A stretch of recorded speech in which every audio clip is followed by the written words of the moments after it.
Abra comigo num texto de 1 Samuel, capítulo de número 1, versículo de número 20. Eu vou ler para você. Ela ficou grávida no tempo certo. Viu, Letícia? Mamãe no tempo certo. Deu à luz a um filho e pôs nele o nome de Samuel. E ela explicou: eu pedi esse filho para Deus. Um amém, pelo menos? Obrigado pelo apoio. Eu vou te falar um negócio. Eu tenho pavor de chegar atrasado nos lugares. Eu fico ofendido de chegar atrasado. E aí eu casei. E a minha esposa, às vezes, ela faz um suspense para ver se atrasa um pouco. E ela diz que não é atraso, é suspense. Ela fala que faz um suspense para chegar nos lugares. Ouvi alguém dizer esses dias que pessoas importantes não devem chegar primeiro, numa aula de etiqueta. Nossa, que chique. Cheguem mais tarde. Eu não concordo, eu quero chegar cedo. Ou eu gosto de chegar no horário para poder jogar na cara das pessoas. Marcou 7 horas, 6h59 eu tô na frente chamando no interfone. 6h59 eu tô lá. E Deus deu para mim amigos que trabalham muito nessa área da minha vida, porque eles amam atrasar. Sério, irmão, eles amam atrasar. Eu tenho um pavor disso, porque marcam um horário. Você liga pra pessoa, ela diz: tô saindo de casa. Mas o horário que a gente marcou era o horário que você tá saindo de casa, então não houve planejamento. E aí Deus me deu uma estratégia. Sabe como eu faço? Eu falo o horário errado. Maravilhoso. Se o compromisso é às 8, eu digo que é às 7. Quando eles chegam às 7h45, eu parabenizo eles. Estão todos nervosos, dizendo: nossa, nos atrasamos. Eu falei: nada, tá 15 minutos adiantado. Nem começou o rolê ainda. Que bom que vocês chegaram. Maravilhoso, irmão. Mas eles já estão descobrindo o golpe e estão atrasando acima do horário esperado também.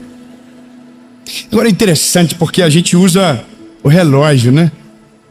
E o relógio é ele que nos diz se está certo, se está errado, ou se está atrasado, ou se está adiantado. Por isso que a gente usa o relógio. O relógio tem 24 horas, não é verdade? Então a gente olha aqui, dá um horário, e se passar está atrasado, se chegar antes está adiantado. Por quê? Porque na nossa vida o que nos rege é o relógio, é o Cronos. Então 40 minutos é 40 minutos, 1 hora é 1 hora. Sabe uma coisa interessante que eu descobri? Macarrão. O tempo de cocção do macarrão tá na caixa. Você sabia disso? Fui descobrir esses dias. E eu dali pegar macarrão quente. Não, ainda não. Aí o dia que eu descobri que 10 minutos, tá bom? Deu 10 minutos, acabou. Mas com Deus não é dessa forma. Até porque quando nós marcamos, nós damos o tempo. Quando Deus dá a palavra, é Ele que determina o tempo. E o tempo que Deus determina não é de acordo com a velocidade que eu me movo, mas de acordo com o tamanho e o propósito que Ele tem para cada um.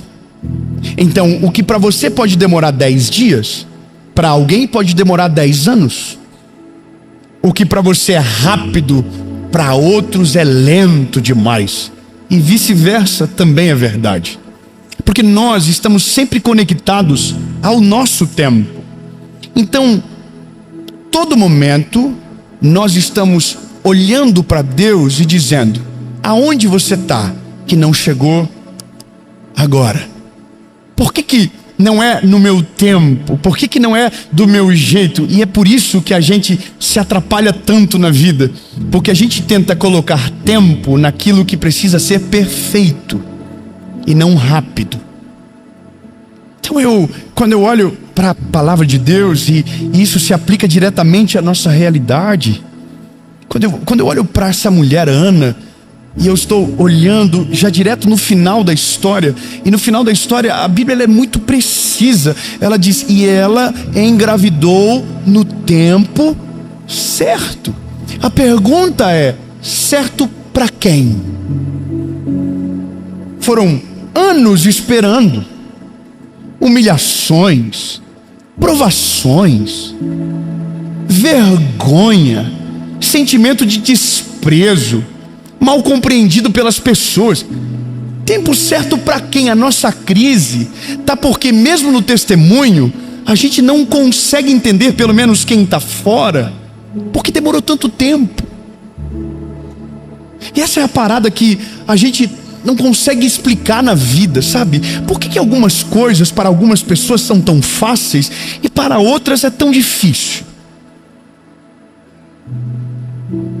Por que tem gente que nasceu vivendo aquilo que a gente está lutando para tentar viver um pouquinho? Já parou para pensar que todas essas inquietações pairam na nossa cabeça e é nesse dia que o sentimento de comparação atrapalha tudo? Porque você olha para a casa do outro e lá já aconteceu, e ele chegou depois. E aí você olha para você e diz: não, mas eu fiz tudo certo. E por que comigo não acontece? Então o tempo todo a gente está nessa história da vida, aonde a gente está olhando para o relógio, para a casa do outro, mas esquecendo de olhar para quem tem o controle de tudo. Essa mulher Ana, primeiro, ela é casada com um homem chamado Eucana, que é casado com outra mulher chamada Penina. A gente está dentro de um contexto histórico, bíblico, aonde a poligamia era parte da cultura. Isso já acabou. É importante frisar. Diga ao seu esposo, fala: você está no Novo Testamento. Isso. Não compensa, não compensa. Confia, não compensa. Olha para Salomão, vida do coitado no final, escreveu Eclesiastes. Cansado, mais de 1000. Tem gente que fez cara de inveja, não entendi nada agora, mas vamos. Por isso que o homem está na 5ª série eterna, né? A gente deixa, perdão, Jesus, vamos continuar. Estamos no Novo Testamento, amém? Então tá bom. Penina teve filhos e filhas. Olha, a palavra ela é detalhista. Ela diz: e Penina teve filhos e filhas. Então a gente sabe que de um lado dessa família que se divide, há muitos filhos e filhas. E de outro lado, há uma mulher estéril, que não tem nenhum filho, nenhuma filha. E que o motivo da dor da vida dela é porque o que ela mais queria era ter a vida de Penina.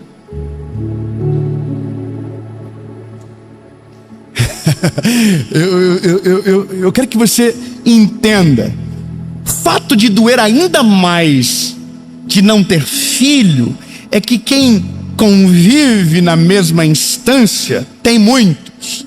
E nada é pior para mostrar o que nos falta quando quem está do nosso lado tem sobrando. Então imagina a dor que essa mulher carrega dentro dela. São filhos e filhas de um lado, e de um lado esterilidade. A Bíblia estima que são mais de 10 anos convivendo nessa circunstância difícil. Então a Bíblia diz que ela é humilhada por Penina todas as vezes que ela se encontra. Ela é, castigada pela língua dessa mulher que tem o que a outra não tem, e joga isso na cara dela. Porque o fato de não ter filhos aqui no Velho Testamento era motivo de muita vergonha. Era como se Deus não estivesse com você. O significado era maior. Agora, entende que são 10 anos sendo humilhada, chorando, angustiada. Qual que seria a hora perfeita para Deus fazer o filho chegar? Na hora da humilhação, na hora da dor, na hora da angústia. Era ali que Deus devia ter chegado. Não devia ter passado tanto tempo, é o que a gente pensa. É o que a gente confabula na nossa cabeça quando lê a história. A pergunta é, será que Ana nunca havia orado? E a Bíblia vai dizer que Ana ia ao templo todos os anos para adorar ao Senhor junto com Eli, com Samuel.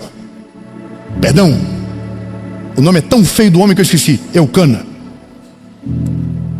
São 10 anos aproximadamente, subindo no templo, sendo envergonhada, humilhada e dobrando o joelho dizendo, Deus, me dá um filho. Deus, eu quero ter um filho. Eu imagino que talvez em alguns momentos ela disse, Senhor, por que o Senhor não faz igual o Senhor fez com Penina? Talvez em algum momento ela disse, Deus, se Penina tem um monte, eu só queria um, eu não queria tanto. Eu só queria um. Por que o Senhor não me dá? Anos, 10 anos. Quanto tempo? 10 anos.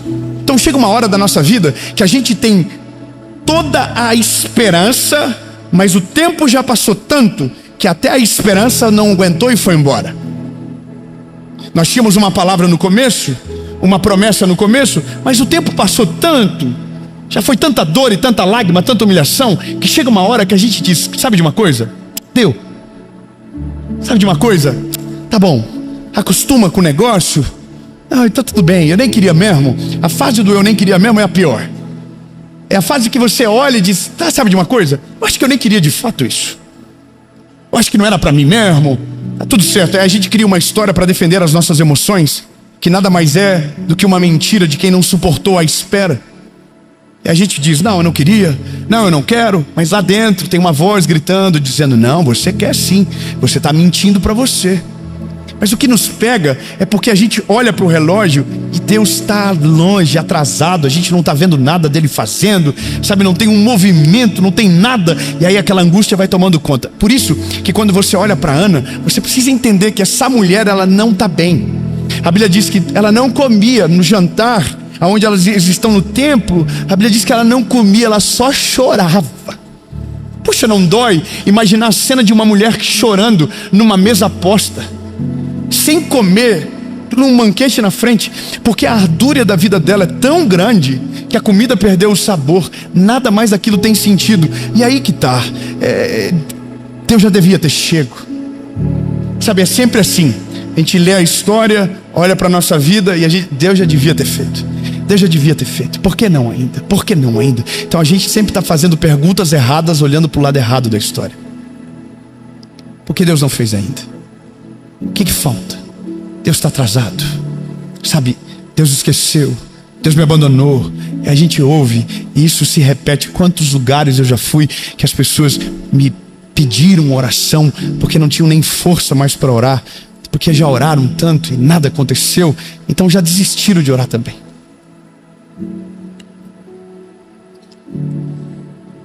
Chega um momento que Eucana diz para ela, por que tu está chorando, minha filha? Esposa, por que você está chorando? Eu sou para você mais do que 10 filhos. Tudo que eu faço para você, eu faço dobrado. Eu coloco mais comida no teu prato, eu cuido mais de você. Ana tem filhos, a Penina tem filhos, mas você tem a mim. Só que aí que tá, Ana não quer só o que a outra tem. Ana quer o que a outra tem e lhe falta. Porque Eucana é das duas, mas o filho é dela. Entende? Talvez durante muito tempo o desejo de Ana era empatar a conta, que era ter pelo menos um. Mas daí ela gerou outro, outro, e aí chega uma hora que não dá nem mais para empatar a conta. Essa é a parada. A gente está chegando no fim do poço da história, por isso que eu estou falando devagar. É a hora que você olha para todos os lados e você diz, sabe, já deu. Eu acho que a palavra que liberaram sobre mim era mentira. Mentiram para mim, me enganaram. Não foi Deus que falou comigo, era coisa da minha cabeça.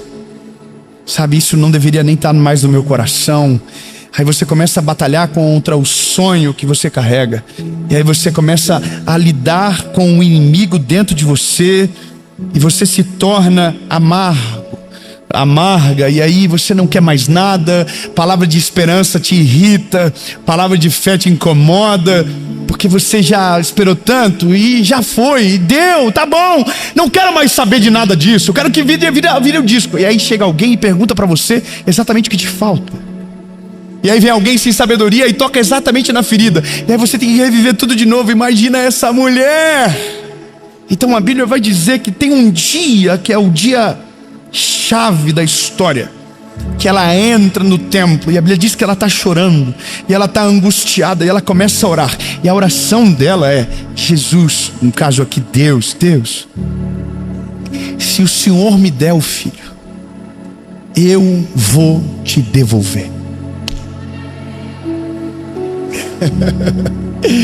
Ai, lindo, que coisa maravilhosa. Deus, se o Senhor me der, eu estou te devolvendo.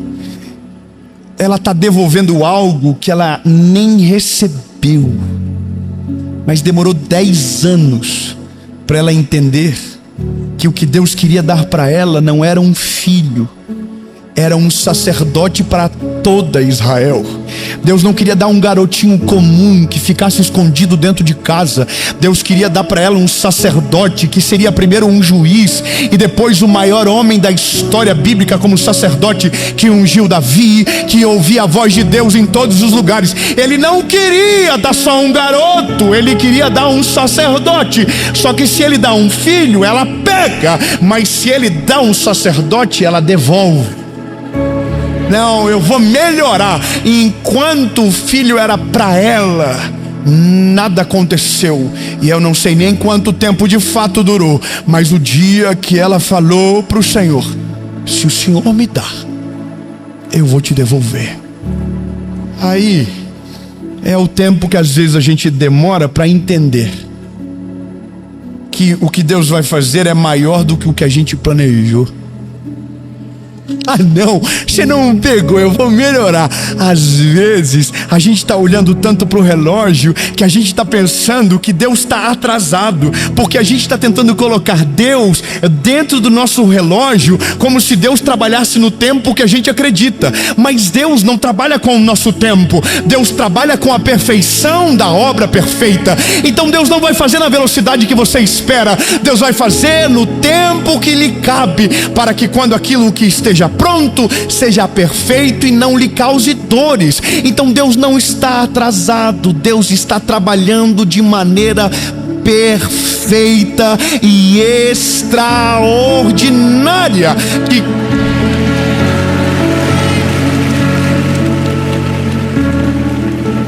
Sabe, a loucura de entender que Deus para algumas coisas demora e para outros ele acelera, é porque diferente de nós ele já sabe o futuro.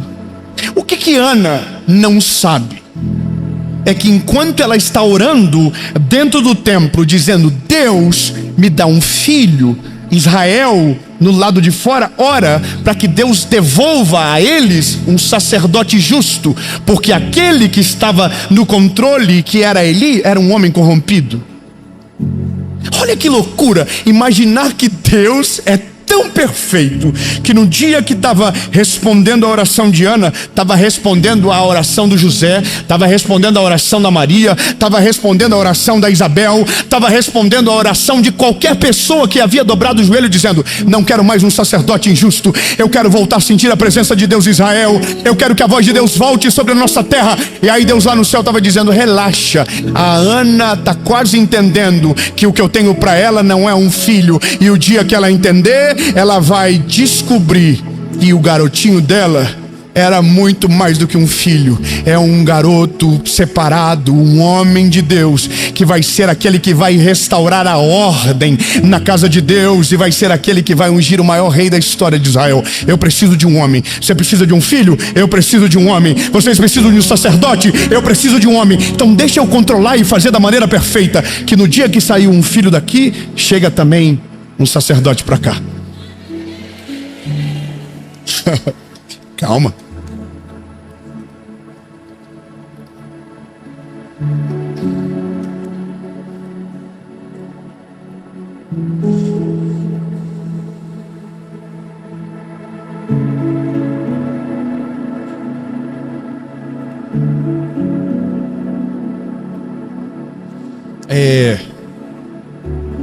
Ana, depois de Samuel, teve mais 3 filhos e 2 filhas.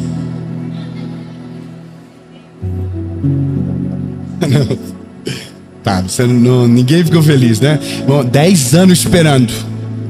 O dia que nasceu um, depois não teve que esperar mais nada, veio mais 5.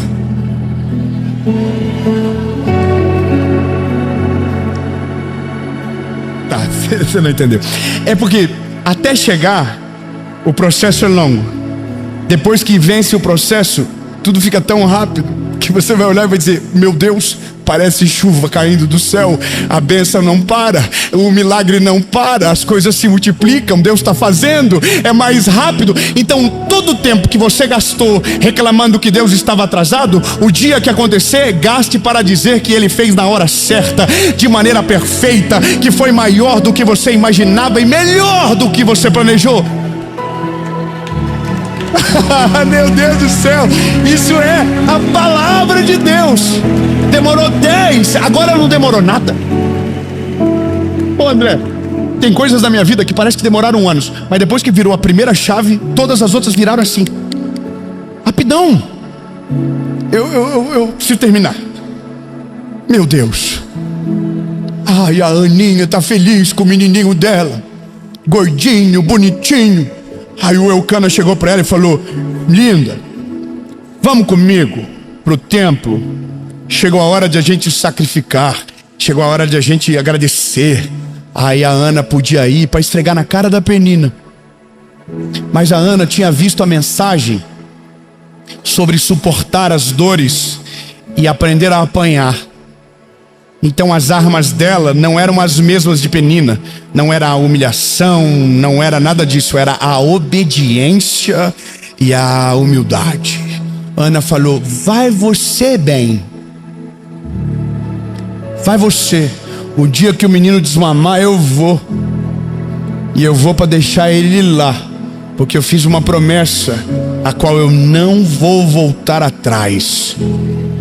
Eu fiz uma promessa. Aí, tá na Bíblia, tá? Só pra você não ficar bravo comigo, tá na Bíblia. Depois o pessoal reclama: ah, tá na Bíblia, tá na Bíblia. Olha a Ana no capítulo 2. Lembra no capítulo 1 o que a Ana tá chorando? Ai, que fome, não come, não tem alegria. Capítulo 2. Qual que é o capítulo? É só um capítulo depois, tá? Não é 10 não, é só um. O Senhor Deus encheu o meu coração de alegria. Calma, é a Ana falando. O Senhor encheu o meu coração de alegria por causa do que Ele fez. Calma. Eu ando de cabeça erguida. Estou rindo dos meus inimigos. Muito bom, né? E me sinto feliz pelo que Deus me ajudou. Ninguém é santo como o Senhor. Não existe outro Deus além dele. E não há nenhum protetor como o nosso Deus. Não fiquem contando vantagens e não digam mais palavras orgulhosas, pois o Senhor é Deus que conhece e julga tudo que as pessoas fazem. Os arcos dos soldados fortes estão quebrados, mas os soldados fracos se tornam fortes.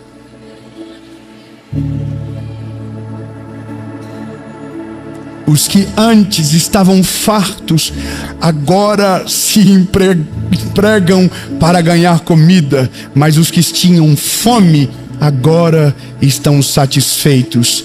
A mulher que não podia ter filhos, deu à luz a 7 filhos, mas a que possuía muitos filhos, ficou sem nenhum.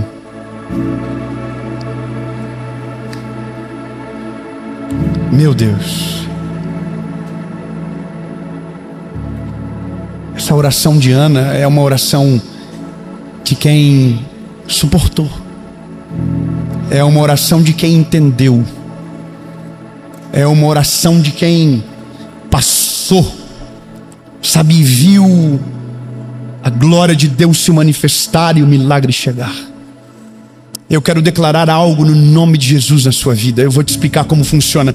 Quando você quer receber uma palavra, você não faz com a mão assim, você não faz com a mão assim, você faz com a mão assim. Eu quero declarar uma palavra de Jesus sobre você. Toda lágrima que escorreu dos teus olhos, pelo tempo que passou e nada daquilo que você esperava que Deus iria fazer aconteceu. Que todas as dores que te causaram o tempo da espera, que todas as marcas nos teus joelhos pela oração que não cessou até agora, eu quero declarar no nome de Jesus que Ele enxugará dos teus olhos toda lágrima, que as marcas dos teus joelhos irão desaparecer e que as dores serão esquecidas, porque Deus não está atrasado com você. Deus está fazendo tudo de maneira perfeita e plena. É você que está ansioso demais. Se soubesse de como termina, não teria chorado tanto, se desesperado tanto. Mas a boa notícia para você é: Ele nunca saiu do controle, nenhuma palavra dele volta vazia, e tudo aquilo que Ele te prometeu, Ele é fiel para cumprir. Em nome de Jesus, esse dia está chegando. A lágrima não vai ser mais de tristeza, vai ser de alegria. E os joelhos dobrados não serão para pedir, serão para agradecer. E a mesma boquinha que disse que ele estava atrasado, vai ter que reconhecer que ele estava no tempo certo. E foi melhor do que você imaginou.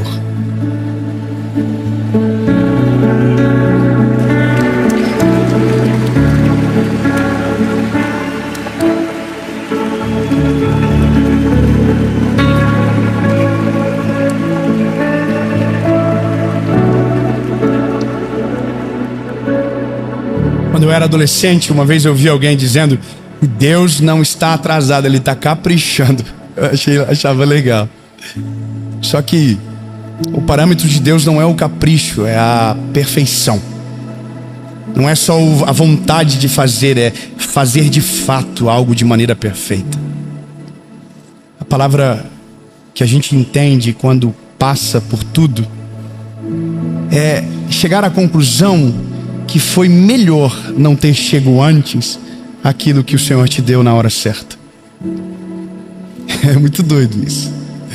Vai chegar um dia que você vai ter a certeza que foi melhor ter chegado na hora perfeita aquilo que para você parecia estar atrasado. Porque se tivesse chego antes, não teria sido tão perfeito como foi na hora que Deus te deu.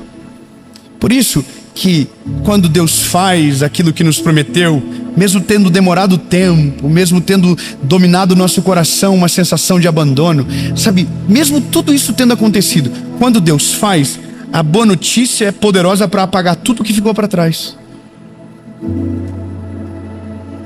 Você não entendeu, eu vou falar de maneira clara. No dia que Deus fazer, você vai esquecer de todos os dias que aparentemente Ele não havia feito nada. Porque você vai descobrir que enquanto você pensava que nada estava acontecendo, o perfeito de Deus já estava sendo executado ao seu favor. Que enquanto você pensava que Deus não estava ouvindo a sua oração, Deus já estava movendo céus e terra na sua direção, mas os teus olhos não estavam enxergando. Porque no dia que você pensar que nenhuma das orações Ele tinha ouvido, no dia que Ele fazer, você vai descobrir que nenhuma oração foi em vão. Todas elas foram ouvidas. E é o dia que você olha para tudo e diz o que todo mundo tem como conclusão nesse dia: agora eu entendi porque não chegou na hora que eu queria, mas chegou na hora perfeita que Ele tinha para mim.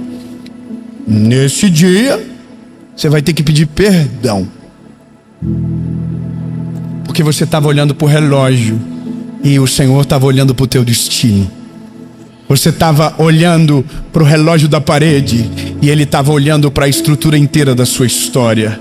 Você estava olhando para o que te faltava e Deus já estava olhando para aquilo que te sobra. Deus já estava olhando pela uma outra perspectiva. Enquanto você se comparava com o outro, Ele te media pelo amor e pela graça que lhe cabe.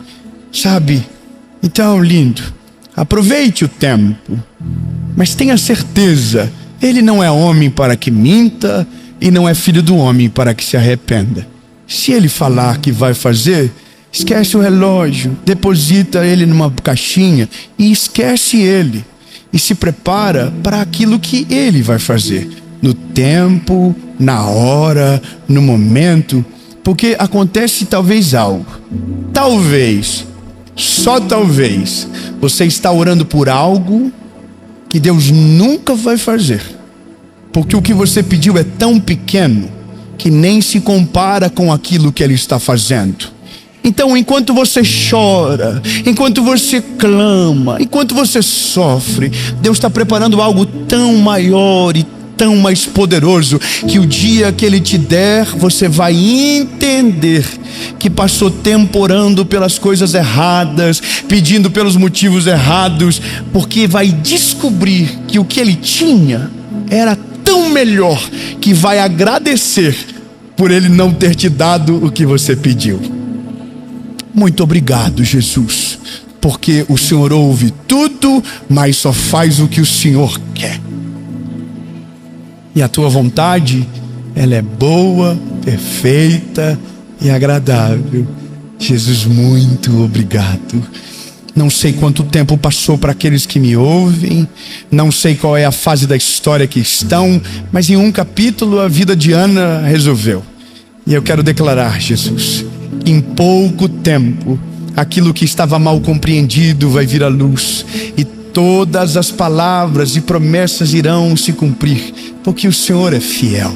Jesus, aquieta nossa alma, aquieta o nosso coração, porque nós vamos descansar em Ti, sabendo que o melhor e o perfeito vai acontecer. No nome de Jesus.